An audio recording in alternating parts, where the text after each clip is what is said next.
देख रहे हैं आज तक। बुलेटिन की शुरुआत में आपको बता दें, कर्नाटक के शिवमोगा से बड़ी खबर सामने आ रही है। देर रात यहां पर एक जोरदार धमाका हुआ है। धमाके से दूर दूर तक दहशत फैल गई है। लोग घरों से बाहर निकल आए। घटनास्थल पर पहुंचे अफसरों के मुताबिक कुछ लोगों की मौत की खबर भी सामने आई है, लेकिन अभी धमाके की वजहों के बारे में कुछ साफ पता नहीं चल पाया है। किस तरह का यह धमाका था, कहां पर धमाका हुआ, किस वजह से यह धमाका हुआ, कई ऐसे सवाल हैं जिसकी जानकारी अभी तक नहीं मिल पाई है। लेकिन इस धमाके से दूर दूर तक लोगों में दहशत मच गई, क्योंकि यह धमाका बेहद जोरदार बताया जा रहा है। और घटनास्थल पर आपको बता दें कि हालांकि आला अधिकारी मौके पर पहुंच गए और घटना की आवाज सुनकर आसपास के जो लोग हैं वो काफी दहशत में आ गए। तो कर्नाटक के शिवमोगा से ये बड़ी खबर आ रही है। देर रात की ये घटना है जहां पर जोरदार धमाके की खबर सामने आई है, लेकिन किस वजह से ये धमाका हुआ है, कैसे धमाका हुआ है, ये फिलहाल जानकारी अभी नहीं मिल पाई है।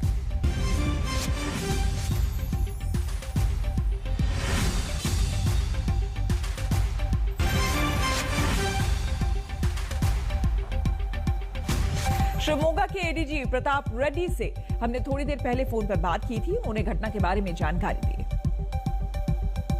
It is something they say that, but till any specifically it is looked into and went in, and whether it is something else, because they can see some truck in what you say shambles, which is completely blasted off. Okay, sir. But whether it is carrying or whether the blast happened next to it where it completely took the brunt, we don't know. Sir, sorry, sir. Final thing, sir. This happened exactly where, sir? In Shimoga? There is some village name. In fact, somewhere there. So some village. I haven't. But closer to the city. Yeah, it is in Shimoga Rural Police Station limits. और अब रुक करेंगे अगली खबर का। और अब खबर किसान आंदोलन से जुड़ी हुई, क्योंकि किसान आंदोलन के 58वें दिन हालात फिर से जस के तस बने हुए हैं। 20 जनवरी को पिछली बैठक में सरकार ने जो प्रस्ताव दिया था उसे किसानों ने खारिज कर दिया, और आज फिर से किसानों की सरकार के साथ बैठक होने वाली है, जिसमें वो तीनों कानून को रद्द करने की मांग फिर से दोहराएंगे। वहीं कल सुप्रीम कोर्ट की कमेटी ने 10 किसान संगठनों से चर्चा भी की है। तो जो 4 सदस्य कमेटी बनाई गई थी उनसे चर्चा हुई है। ये तो सुप्रीम कोर्ट ने भी इस बात को कहा था, और सरकार पूरी तौर पर हर दृष्टि से किसानों के लिए सोचती है। इस नाते वार्ता दर वार्ता होकर के जितनी लीनियंट सरकार है, मैं समझता हूं कि उससे अधिक तो कुछ हुआ ही नहीं जा सकता है। किसान आएंगे वार्ता करने के लिए तो एक सकारात्मक परिणाम निकलना चाहिए। अगर कमेटी बनवानी होती तो पहले दिन सरकार ने कमेटी कही, फिर सरकार की कोर्ट के पास एक कमेटी कोर्ट ने बनवा दी। कोर्ट ने क्या कहा, अपने जो कानून है होल्ड पे कर दो। सरकार ने क्या कहा, होल्ड पे कर दो 1.5 साल के लिए, 2 साल के लिए, 2.5 साल के लिए। नहीं बात कुछ नहीं। इसलिए ना कमेटी मंजूर है ना होल्ड मंजूर है। तीनों कानून रापील, और उसके साथ अपने एमएसपी के खरीद का गारंटी कानून और खरीद की गारंटी सुनिश्चित की जावे। ये भारत इस मुद्दे के लिए आया है, और पहली बार भारत एमएसपी की मांग पे इकट्ठा हुआ है, और एमएसपी की मांग हम पूरी करवा के जाएंगे। तीनों कानून रिपील हो भी गए, उसके बावजूद भी जब तक एमएसपी की हमें गारंटी नहीं मिलती हम नहीं जाएंगे। हम एमएसपी मांग रहे हैं, न्यूनतम समर्थन मूल्य, एमआरपी। ट्रैक्टर रैली को लेकर किसान अड़े हुए हैं। दिल्ली पुलिस उन्हें मनाने की कोशिश कर रही है। केएमपी एक्सप्रेसवे पर परेड निकालने का सुझाव भी दिया गया, लेकिन किसान दिल्ली में एंट्री पर ही अड़े हुए हैं।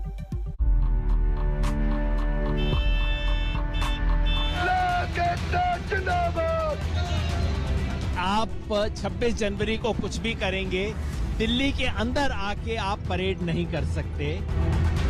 दिल्ली के बाहर तो संभव नहीं है।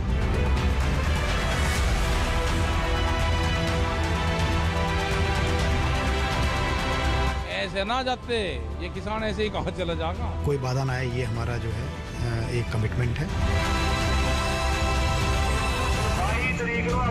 संगरूर से सैकड़ों ट्रैक्टर दिल्ली में 26 जनवरी की किसान परेड के लिए चल पड़े।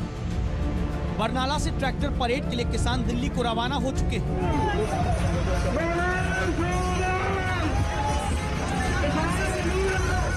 लुधियाना से किसान अपना अपना ट्रैक्टर लेकर आ रहे हैं।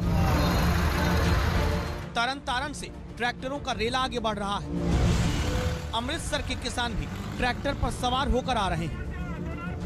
दावा है ऐसे 1 लाख से ज्यादा ट्रैक्टर के साथ दिल्ली में बिना गणतंत्र दिवस की परेड में व्यवधान डाले किसान भी अपना गणतंत्र प्रदर्शन करना चाहते हैं। तो 26 जनवरी को क्या होगा? दिल्ली के नक्शे पर आंदोलन क्या ट्रैक्टर परेड के नक्शे कदम पर आगे बढ़ेगा या टकराव थमेगा? इसीलिए किसान संगठन और 3 राज्यों उत्तर प्रदेश, हरियाणा, दिल्ली के पुलिस अधिकारियों ने तीसरी बार बातचीत की। क्या बात हुई? आज तक संवाददाता हिमांशु मिश्रा को मिली जानकारी के मुताबिक पुलिस ने 3 प्रस्ताव रखे। पहला, किसान के MP एक्सप्रेस वे पर रैली निकालने, जैसे पहले भी निकाल चुके हैं। कोई जगह तय कर लें, कुछ किसान पहचान के साथ उसमें शामिल हो। और तीसरा, सुरक्षा को ध्यान में रखते हुए ट्रैक्टर परेड को रद्द कर दे। किसान दिल्ली में आउटर रिंग रोड पर ट्रैक्टर के साथ उतरना चाहते हैं। पुलिस के प्रस्ताव को अभी खारिज कर दिया। आप 26 जनवरी को कुछ भी करेंगे, दिल्ली के अंदर आके आप परेड नहीं कर सकते।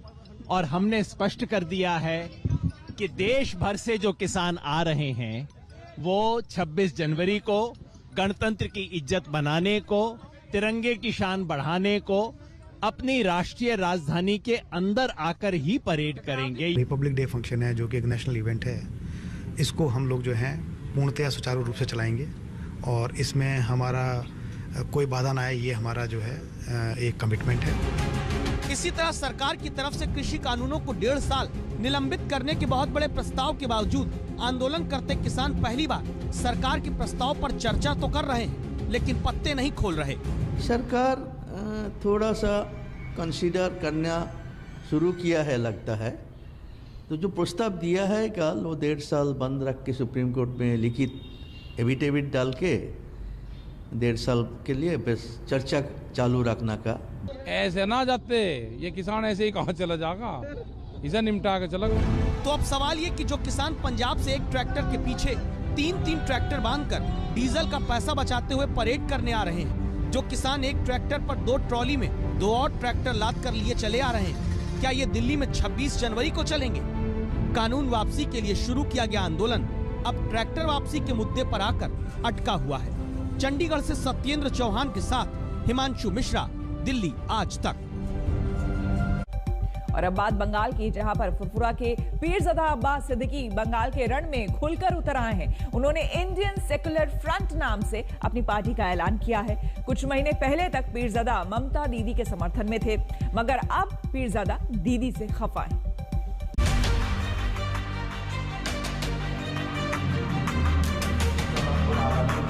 अब की बार बंगाल में मुसलमान लगाएंगे नैया पार, या अब की बार मुसलमान करेंगे ममता दीदी का बंटाधार, या अब की बार किंग मेकर बनने के लिए मुसलमान तैयार। जो सोचना है वो सोचिए, लेकिन इतना जरूर है कि फुरफुरा के पीरज़ादा अब्बास सिद्दीकी का यह ऐलान बंगाल की चुनावी राजनीति में कहीं गेम चेंजर न साबित हो जाए। कि हमारा जो एजेंडा है, संविधान की गणतंत्र जो अधिकार है, वो अधिकार पिछड़ा हुआ आदमी के पास पहुंच देना, उसका जो अधिकार उसको मिला देना। देखिए, जो हमारा विरोध में आएंगे उसी के साथ हमारे गणतंत्र का चुनाव लड़ेगा। बस शुक्रिया। लास्ट सवाल, असदुद्दीन ओवैसी साहब आपसे आए थे, क्या उसके साथ अलग से गठबंधन बनाएंगे असदुद्दीन ओवैसी? जब हम फंड का ऐलान करेंगे तब इंशाअल्लाह समझ जाएंगे।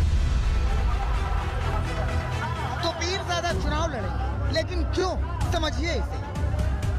फुरफुरा शरीफ देश की बड़ी दरगाहों में से एक है। पश्चिम बंगाल की सियासत में यहाँ 31% मुस्लिम वोटर्स हैं और 100 सीटों पर फुरफुरा शरीफ का प्रभाव है। मतलब ये कि फुरफुरा शरीफ जिसे चाहेंगे उसे बंगाल की कुर्सी दिलाएंगे। बीजेपी इस कदम से खुश है, ये अलग बात है कि वो जाहिर नहीं कर रही। वो एक नौजवान आदमी है, वो पार्टी कर रहा है, तो देखना चाहिए मानुष किस तरीके से उसके साथ जाएगा। इन्हीं पीरज़ादा के भरोसे ओवैसी भी बंगाल के रण में ताल ठोक रहे हैं। अबू बकर सिद्दीक साहब रहमतुल्लाह अलैह की दरगाह है, वहाँ पर गया। फिर वहाँ पर पीरज़ादा अब्बास सिद्दीकी साहब से मेरी बातचीत हुई और हमने ये फैसला लिया कि असम्बली के इलेक्शन में हम लड़ेंगे और अब्बास सिद्दीकी साहब के साथ ठहरेंगे और वो उनके साथ रहेंगे। उनका जो फैसला होगा हम उनके साथ जाएंगे। वैसे तो कांग्रेस और टीएमसी दोनों की नजर पीरज़ादा पर थी, लेकिन पीरज़ादा ने अपनी पार्टी बनाकर चुनाव लड़ने का ऐलान करके टीएमसी की बाजी पलट दी। इसलिए टीएमसी परेशान है। बीजेपी का वोट कटुआ है, बीजेपी का वोट कटुआ, इसमें कोई तात्पर्य नहीं है, क्योंकि हम बंगाल के जनता जो है इतने बुद्धू तो नहीं है। टीएमसी भले ही अब्बास सिद्दीकी के सियासी शुभारंभ को हल्के में लेने की अदाकारी करे, लेकिन मालूम उसे भी है कि मुस्लिम वोट बंटने का गणित सियासत को कितना प्रभावित करेगा। बंगाल के भूगोल में मुस्लिमों के रोल को समझिए। सेंट्रल बंगाल में करीब 56.6% मुसलमान आबादी है, जबकि नॉर्थ बंगाल में 45.7%। वहीं पहाड़ी क्षेत्र में 14.9%, तो जंगल महल जोन में 9.1% मुस्लिम वोटर हैं। मुस्लिम मतदाताओं का वोटिंग का पैटर्न बताता है कि जीत में बड़ा फैक्टर वही है। साल 2014 और साल 2019 में मोदी लहर के बावजूद टीएमसी का वोट शेयर बरकरार रहा, क्योंकि तब मुस्लिम दीदी के साथ खड़ा रहा और पीरज़ादा भी। लेकिन अब हालात अलग है। अब तीखा होता जा रहा है बंगाल का घमासान। किसके साथ जाएगा मुसलमान? कोलकाता से इंद्रजीत कुंडू के साथ आज तक ब्यूरो। पुणे स्थित सीरम इंस्टीट्यूट की बिल्डिंग में लगी आग से 5 लोगों की जान चली गई है। महाराष्ट्र सरकार ने इस मामले में जांच के आदेश दे दिए हैं। आज सीएम उद्धव ठाकरे भी सीरम इंस्टीट्यूट का दौरा करेंगे। आसमान से उठता ये धुआं उस सीरम इंस्टीट्यूट के प्लांट में लगी आग का है, जहां से 1.5 किलोमीटर दूर कोरोना की वैक्सीन कोविशील्ड तैयार की जा रही है। पुणे के सीरम इंस्टीट्यूट के प्लांट की 5वीं मंजिल पर अचानक धुआं उठने लगा और कुछ ही देर में आग ने 2 फ्लोर को अपनी चपेट में ले लिया। कोरोना वैक्सीन तैयार कर रही सीरम इंस्टीट्यूट के प्लांट में लगी आग की खबर से हड़कंप मच गया और फौरन ही बिल्डिंग में फंसे लोगों को बचाने की कवायद शुरू हो गई। हालांकि जब तक आग पर पूरी तरह से काबू पाया गया, तब तक 6 लोगों को बिल्डिंग से सुरक्षित निकाला गया। लास्ट फ्लोर पे वो पूरा फ्लोर जो जलकर राख हुआ था, उसमें 5 बॉडी हमारे फायर ब्रिगेड के जवानों को यहाँ पे मिली और इसकी वजह से ये पूरी दुर्घटना में 5 लोगों की आज जाने गई है। सीरम इंस्टीट्यूट की जिस बिल्डिंग में आग लगी, वहाँ कोरोना की वैक्सीन नहीं बन रही थी और इस नई बिल्डिंग में निर्माण का काम चल रहा था। हादसे में जान गंवाने वाले लोग यहाँ निर्माण कार्य में ही लगे हुए थे और आग लगने के बाद वो इसमें फंस गए। सीरम इंस्टीट्यूट में आग की घटना की वजह अभी साफ नहीं हो सकी। हालांकि महाराष्ट्र के सीएम उद्धव ठाकरे ने हादसे की जांच के आदेश दे दिए हैं। सीरम इंस्टीट्यूट पुणे के नजदीक ये इंस्टीट्यूट है, वहाँ पर आग लगी थी और अभी जो खबर आई है उसके अनुसार वो जो आग लगी थी वो अभी काबू में आई है। कोविड वैक्सीन जहां बन रही थी वहां आग नहीं लगी थी, उसके बाजू में बीसीजी की वैक्सीन जहां बन रही थी या बना रहे थे वहां आग लगी थी। बताया जा रहा है कि कोरोना वैक्सीन के प्रोडक्शन बढ़ाने के लिए जल्द ही इस प्लांट में काम शुरू करने की तैयारी थी, लेकिन उससे पहले ही इस प्लांट को आग ने अपनी चपेट में ले लिया। आज तक ब्यूरो।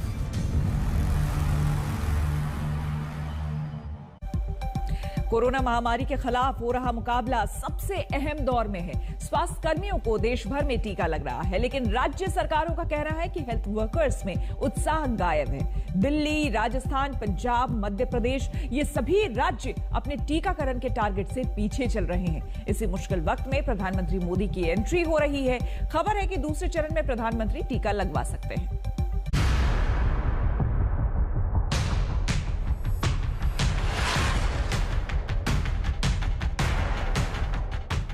पुणे का सीरम इंस्टीट्यूट, जिसकी इमारतों से धुआं निकलता देख आज सारा देश एक पल के लिए डर गया। सब जानते हैं कि सीरम इंस्टीट्यूट में कोविशील्ड वैक्सीन बन रही है, इसीलिए सभी ने सोचा कि अब वैक्सीन का क्या होगा। लेकिन लोगों की आंखों ने जो देखा और समझा वो पूरा सच नहीं था, क्योंकि जिस सीरम इंस्टीट्यूट में आग लगी वहाँ वैक्सीन नहीं बन रही थी। वैक्सीन बनाने वाली इमारत हादसे की जगह से 1.5 किलोमीटर दूर थी। भारत की वैक्सीन के साथ भी यही हो रहा है। तथ्यों के सामने होते हुए भी सभी ने अपनी अपनी राय बना ली है, जो हकीकत से उतनी ही दूर है जितनी पुणे की सीरम इंस्टीट्यूट की नई और पुरानी इमारत। देश में नौबत ये आ चुकी है कि कोरोना को हराने वाले हेल्थ वर्कर भी शंका से भरे हुए हैं। एक्चुअली मेरे कुछ डाउट्स हैं। मैंने काफ़ी लोगों के मुंह से सुना जब वैक्सीन स्टार्ट हुई कि जिनको इन्फेक्शन है वो लोग ना लगवाएं इसको, किसी तरीके के इंजीनियर। तो मेरी क्वेश्चन यही था। वैक्सीन को भ्रम के धुएं से निकालने के लिए, इसे लेकर हर किसी में भरोसा जगाने के लिए प्रधानमंत्री नरेंद्र मोदी अब खुद सामने आने वाले हैं। टीके के पक्ष में विश्वास मत रखने वाले हैं। किसी को बुरा दिखाने के लिए सामान्य मानव का कितना नुकसान हो रहा है, इसकी परवाह किए बिना न जाने अनगिनत काल्पनिक झूठ फैलाए जाएंगे। कुछ मात्रा में तो शुरू भी हो चुके हैं और भोले भाले गरीब लोग या कुछ बदइरादे से काम करने वाले लोग बड़े कन्विक्शन के साथ इसको फैलाते हैं। मेरा देशवासियों से आग्रह होगा कि कोरोना के खिलाफ एक अनजान दुश्मन के खिलाफ लड़ाई है। अफवाहों के बाजार गर्म न होने दें। हम भी सोशल मीडिया में कुछ भी देखा बिना फॉरवर्ड न करें। आज तक को जानकारी मिली है कि वैक्सीनेशन के दूसरे चरण में प्रधानमंत्री नरेंद्र मोदी कोरोना की वैक्सीन लगवाएंगे। दूसरे चरण में प्रधानमंत्री के अलावा सभी राज्यों के मुख्यमंत्री भी वैक्सीन लगवाएंगे। 50 साल से ऊपर वाले सांसदों और विधायकों को भी टीका लगाया जाएगा। जो बुजुर्ग हैं, जो गंभीर बीमारी से ग्रस्त हैं, उन्हें वो अगले चरण वाले चरण में टीका लगेगा। अभी तक 8 लाख हेल्थ वर्कर्स को टीका लगाया जा चुका है। ये सिलसिला अगले 2-3 महीने तक चलेगा, यानी अप्रैल के बाद प्रधानमंत्री को वैक्सीन लगवाते हुए देश देख पाएगा। देश का वो प्रत्येक व्यक्ति जिसकी उम्र 50 साल से ज्यादा है, उसे दूसरे चरण में वैक्सीन दी जाएगी, जिसमें प्रधानमंत्री, मुख्यमंत्री, सांसद, विधायक और विपक्ष के वो सभी नेता जिनकी उम्र 50 साल से ज्यादा है, उनको भी वैक्सीनेशन दी जाएगी। पीएम मोदी से पहले कई विदेशी नेता वैक्सीन लगवा चुके हैं, जिसमें अमेरिका के राष्ट्रपति जो बाइडेन, अमेरिका की उपराष्ट्रपति कमला हैरिस, अमेरिका के पूर्व उपराष्ट्रपति माइक पेंस, ब्रिटेन की महारानी एलिजाबेथ, इजराइल के प्रधानमंत्री बेंजामिन नेतन्याहू और सऊदी अरब के प्रिंस मोहम्मद बिन सलमान। यही वजह है कि कांग्रेस लगातार प्रधानमंत्री को पहले टीका लगवाने के लिए कह रही थी। कोरोना के टीके, उसके साइड इफेक्ट्स को लेकर कई शंकाएं पैदा होंगी, तो स्वाभाविक तौर से अगर देश के प्रधानमंत्री या दुनिया में मुख्तलिफ देशों के राष्ट्रपति, प्रधानमंत्री और केंद्रीय मंत्री और केंद्रीय स्वास्थ्य मंत्री पहला कोरोना का टीका लगाते हैं, कोरोना वैक्सीन लगवाते हैं, तो इससे पूरे देश में या देश के नागरिकों में एक विश्वास पैदा होता है। परंतु अगर मोदी जी नहीं लगवाना चाहते, मोदी जी के केंद्रीय मंत्रीगण नहीं लगवाना चाहते, मोदी जी के मुख्यमंत्री नहीं लगवाना चाहते, तो ये उनकी राय है, हम इसमें उन्हें कोई चुनौती नहीं देंगे। लेकिन कांग्रेस की इस मांग को बीजेपी ने हमेशा ये कहकर खारिज कर दिया कि सरकार के लिए देश पहले और व्यक्ति बाद में है। पेंडेमिक और वैक्सीनाइजेशन, ये दोनों ही राजनीति का विषय नहीं होना चाहिए, लेकिन दुर्भाग्य से नॉन इश्यू पर राजनीति करने की हमारे विपक्षी मित्रों की आदत बन गई, और विशेष रूप से कांग्रेस के लोगों की। अब जब वैक्सीन सबको लगेगी, मैं तो एक भी बात कहना चाहता हूं, ये कांग्रेस की परंपरा है कि जो कुछ भी लाभ हो, जो कुछ भी लाभकारी हो, जो कुछ भी सबसे पहले आविष्कृत हो, उस पर पहला अधिकार जो है वो हम नेताओं का है। ये कांग्रेस की परंपरा, ये परंपरा टूट गई। ये परंपरा टूटी है। भारतीय जनता पार्टी की और नरेंद्र मोदी जी की परंपरा है कि देश पहले, समाज बाद में, और उसके बाद में पार्टी, और उसके बाद में हम। मुझे लगता है हम उसी पैथ को इसमें भी फॉलो करें। 16 जनवरी को कोरोना वैक्सीन लगाने का अभियान शुरू किया गया। प्रधानमंत्री ने देश को भरोसा दिलाया कि मेड इन इंडिया वैक्सीन पूरी तरह से सुरक्षित है। दुष्प्रचार से बचकर रहना है। साथियों, भारत के वैक्सीन वैज्ञानिक, हमारा मेडिकल सिस्टम भारत की प्रक्रिया की पूरे विश्व में बहुत विश्वसनीयता है। सीधे प्रधानमंत्री से भरोसा मिलने के बाद सभी को लगा कि वैक्सीन अभियान तेजी से चलेगा। पहले कोरोना वॉरियर्स को टीका लगने से उम्मीद जगी कि टीके को लेकर जागरूकता का स्तर ऊंचा होगा, लेकिन आंकड़ों ने निराश कर दिया। दुनिया के सबसे बड़े टीकाकरण अभियान को 6 दिन बीत चुके हैं और अभी तक 9 लाख के करीब हेल्थ वर्कर्स को वैक्सीन लग पाई है, जबकि 16 जनवरी को ही देश भर में 2 लाख से ज्यादा टीके लगाए गए थे। यानी रफ्तार काफी कम है, जबकि एक ताज़ा रिसर्च कहती है कि जून तक 30 करोड़ लोगों को टीका लगवाने के लिए सरकार को 13 लाख टीके रोज लगाने होंगे। शाम के 6 बजे तक का हाइलाइट्स ये हैं कि सारे देश में 9,99,065 लोगों को कोविड वैक्सीनेशन किया जा चुका है और इसके लिए 18,159 सत्र आयोजित किए गए। प्रधानमंत्री नरेंद्र मोदी का मैदान में उतरने का ऐलान बताता है कि कोरोना के खिलाफ मैच में टीम इंडिया को अपने सबसे भरोसेमंद खिलाड़ी की जरूरत है। सरकार को लगता है कि प्रधानमंत्री की मौजूदगी वैक्सीन को लेकर भ्रम के धुएं को हटाने में काफी मददगार साबित होगी। आज तक ब्यूरो। हम रुकेंगे यहाँ पर एक छोटे से ब्रेक के लिए, बने रहे हमारे साथ, देखते रहिए आज तक। नमस्कार, मैं हूं अंजना ओम कश्यप। हमें उम्मीद है ये वीडियो आपको पसंद आया होगा। लेटेस्ट खबरों के लिए यूं ही देखते रहिए आज तक और इस वीडियो के पसंद आने पर लाइक, शेयर एंड सब्सक्राइब करना ना भूलें।